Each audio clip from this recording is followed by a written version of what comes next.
The Sandman is a dark tale with lots of moments that stand up to the hype. This list will focus on moments when the series felt more terrifying than the dreamlike. Here are the top 10 darkest Sandman moments. Before we get started, be sure to subscribe to the channel and ring the bell to get notified by latest videos. Alright, let's get to it. At number 10, Lyta loses Hector again. Collectors. Lyta Hall, Rose Walker's best friend, is still dealing with the tragic death of her husband Hector. She sees him in her dreams, where they construct a life together. Although he shouldn't exist in the dream realm, Lyta's proximity to Rose, nicknamed the Vortex, allows his spirit to not only spend time with Lyta, but also make her pregnant. The first time she lost her husband in public was traumatic. Lyta must now see Morpheus cast Hector from the dreaming into the afterlife. Morpheus also informs Lyta that he will return to take his baby. At number 9, Dream's imprisonment, Sleep of the Just. Sandman's first season begins with occultist Roderick Burgess performing a ritual rite to summon and entrap death. They instead acquire Dream, and his imprisonment causes a worldwide condition in which people fall asleep and never wake up, while others can't sleep at all. The dreadful sickness was known as sleepy sickness, or encephalitis lethargica, and it was a real epidemic from 1915 to 1926. The cult ceremony was distressing enough on its own, especially since Burgess's young son Alex was present. Later, he was forced to slay Dream's raven Jessamy in front of his eyes. At number 8, Rachel dies. Dream a little dream of me. Dream follows Joanna Constantine in search of his sandbag. She's quite willing to return it, but it's at the home of her ex-girlfriend. Their meeting is unpleasant and tense at first, but soon it feels like they're rekindling their romance. The contact comes to an end when Joanna discovers the real Rachel shivered away on the edge of death as a result of the sand's addicting and consuming nature. Joanna steps out, overcome with shame, as Dream puts Rachel to rest. For Joanna and us, the entire scene is an emotional roller coaster. At number 7, John Dee's ride with Rosemary, A Hope in Hell. After his fast-aging mother's death and his harrowing escape from the hospital, John Dee encounters a good Samaritan who offers him a ride after nearly running him over. Everything is okay until John starts telling about his murderous history, which resulted in 30 years in a psychiatric facility. That's when things become dark and Rosemary grows agitated. Rosemary and her dog Susie survive their encounter with the psychopath. At number 6, Funland tries to kidnap Jed. Collectors. Everything about the Collectors and their illegitimately called serial convention is a mess, but it was Funland in particular that made our skin crawl. His references to a particular amusement park where he looks for victims are revolting, and we were concerned even when he was chatting to Jed. Later, Funland tries to take advantage of the boy's lost and worried state by luring him back to his room. Fortunately, Jed's big sister Rose comes in time to save him, but Funland fights back. At number 5, Joanna Constantine's Nightmare, Dream a Little Dream of Me.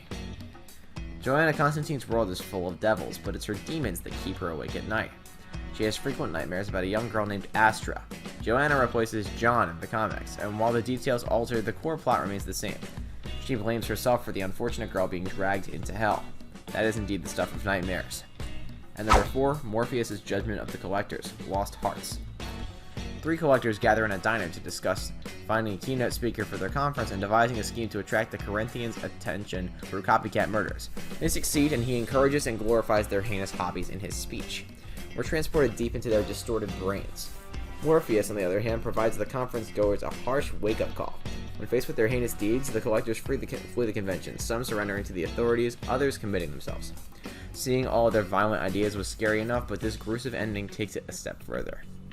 At number 3, Death makes her rounds, The Sound of Her Wings. Death appears to have the toughest job of all the Endless, but she manages to find grace and connection in it. Dream follows his big sister about while she works, and he is moved by what he sees. Given her role, it's not surprising that Death's scenes are solemn, though she oozes warmth and calm. It is heartbreaking to witness Death gently guide the dying into the afterlife. Their revelation is traumatic, made worse by the fact that we can hear their loved ones screaming out to them, even the mother of a baby. At number 2, Gregory's Fate, Imperfect Hosts. Morpheus' empire in the dreaming is in disarray as a result of his century-long absence. He sets out to find one of his creations to recover his strength and summon the fates. Gregory, Cain and Abel's gargoyle buddy, is his only alternative. We fell in love with the cute creature in a matter of seconds, but Morpheus appears immediately after we meet him to take his life. What's more disturbing is that Gregory appears to know what's going to happen and accepts his fate. And at number 1, The Diner, 24/7. While on his battle against lying, John Dee sits in a diner and keeps the customers inside, causing pandemonium. He removes their lying impulses with the ruby, revealing dark secrets and suppressed passions. Some of these realities are depressing. Meanwhile, the news on television appears to show the globe collapsing. The story concludes with John's victims inflicting terrible violence on themselves and one another. It's terrifying, existential, and it's a horror show. And John reacts to it all with unusual serenity, since to him this is a better world.